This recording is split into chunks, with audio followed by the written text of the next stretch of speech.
မင်္ဂလာပါပထမအကျဉ်းလူပန်စေပွေတော်အတွက်ပစ္စည်းလေးတွေကိုဝယ်ယူပြီးတော့ကြိုတင်ပြင်ဆင်နေခြင်းဖြစ်ပါတယ်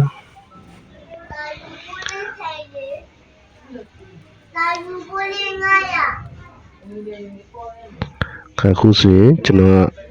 နယ်ဘက်စဉ်လေးတွေကိုရေးပြီးတော့သူတို့ရဲ့နယ်ဘက်စဉ်လေးတွေကိုတစ်ခုချင်းကပ်ပါမယ်ဒါမေးနှစ်တဲ့အစီအစဉ်လေးပေါ့နော်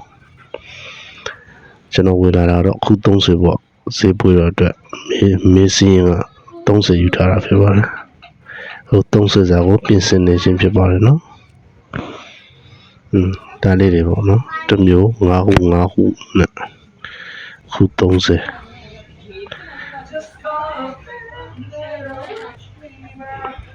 ဒါတော့မေးလေးဖို့အတွက်စာရွက်လေးတွေကိုခောက်ပြီးတော့ညှပ်ပါမယ်ပြီးကနေလေးတွေရေးမှာပေါ့နော်ဒီကကနေလေးနဲ့ကျွန်တော်အဲ့ပစ္စည်းမှတ်ထားတဲ့ကနေလေးတွေကိုတိုက်ပြီးတော့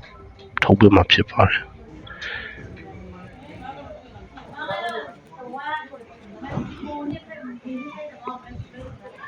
ပဲမေးလေးတွေလိုက်ပါမယ်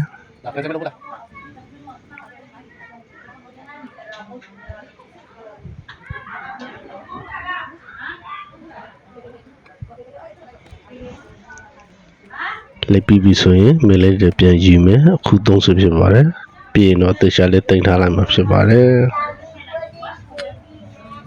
ဒါ4ရက်နေ့တော့နော်4ရက်နေ့17လ2025အင်္ဂါနေ့ညနေ6နာရီမှာပြင်ဆင်နေခြင်းဖြစ်ပါတယ်အခုဆိုရင်ကျွန်တော်တို့အဲ့ဒီနေ့ရောက်ပါပြီပြီးရင်ကျွန်တော်တို့ကမေးလာနှိုက်တဲ့လူတွေကိုကျွန်တော်တို့ကြံရင်လေးတွေအာရဒါနလေးတွေလှူဒါန်းတော့မှာဖြစ်ပါတယ်ကဲစပယ်ကတော့ချီရှင်းလေးနဲ့ပေါ့နော်ဒါကျွန်တော်ညမခုကင်မရာမဲ့လုံးလာတော့ကျွန်တော်ရဲ့အမျိုးသမီးပေါ့ကဲအခုဆိုရင်လာပါပြီမေးလေးလာယူရပါပြီကျွန်တော်ရဲ့ကောင်တာနံပါတ်ကတော့သူများ18ဖြစ်ပါတယ်ဒါဆိုရင်ပကံလုံးလေးပေါက်တော့ပါတယ်ပြီးတော့ကြံရင်လေးတွေလက်ဆောင်ပေးပါတယ်ဒါတော့ကျွန်တော်ညီမနဲ့ကျွန်တော်ရဲ့အမျိုးသမီးပေါ့နော်လာပြီးတော့လည်းထပ်ပြီးတော့မေးတယ်လာယူနေပါပြီ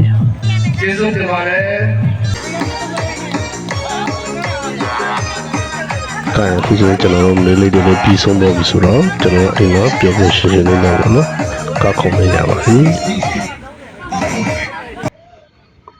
လမ်းနေမှာလည်းလူတွေကလည်းအများကြီးပါပဲ